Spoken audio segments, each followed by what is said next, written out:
ఇలా ఇంత టెక్నాలజీ ఉన్నది, ఇంత వ్యవస్థ ఉన్నది.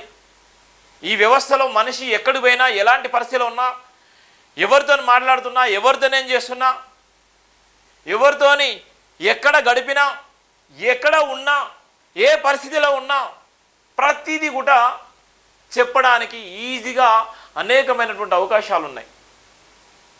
మన ఫోన్ వాడుతున్నంతసేపు ఫోన్ ఏ లొకేషన్ ఉందన్న చెప్పొచ్చు. ఒకవేళ నిజంగా అనేకమైనటువంటి సీసీటీవీ ఫుటేజ్లు వివిధ రకాలుగా భిన్నాభిప్రాయాలు తెలుస్తున్నాయి. ఒక పక్కన ఫేక్ వీడియోలు, మరో పక్కన రియల్ వీడియోలు అంటున్నారు. ఒక వ్యక్తి నిజంగా అన్ని రకాలుగా అన్ని సందర్భాల్లో ఎలా ఉంటాడు? ఒక వ్యక్తి నిజంగా అంత పెద్ద ఇంటెలెక్చువల్స్ ఒక 3 గంటల సేపు ఒకే ప్లేస్లో ఉంటే ఆయనకు వచ్చే కాల్స్, ఆయన ఉన్నటువంటి సందర్భంలో కనీసం 1-2 కాల్స్ అన్న రావా? ఒక 3 గంటల సేపు ఒక వ్యక్తి ఉంటే ఆ 3 గంటల సేపు ఉన్న వ్యక్తికి కనీసం ఫోన్ కాల్స్ రావా? ఫోన్ మాట్లాడేటువంటి సందర్భాలు ఉన్నాయా? ఒకవేళ ఎంత తాగి ఉన్నప్పటికీ కూడా, ఎంత భయంకరమైనటువంటి పరిస్థితిలో ఉన్నప్పటికీ కూడా చుట్టుపక్కల ఉన్నటువంటి వ్యక్తులు అక్కడ ఎవరికైనా అర్థం కాకపోయినప్పటికీ, ఎవరికైనా తెలియకపోయినప్పటికీ కూడా పోలీసులకు వీళ్ళకు వాళ్ళకి సమాచారం అందిస్తారు.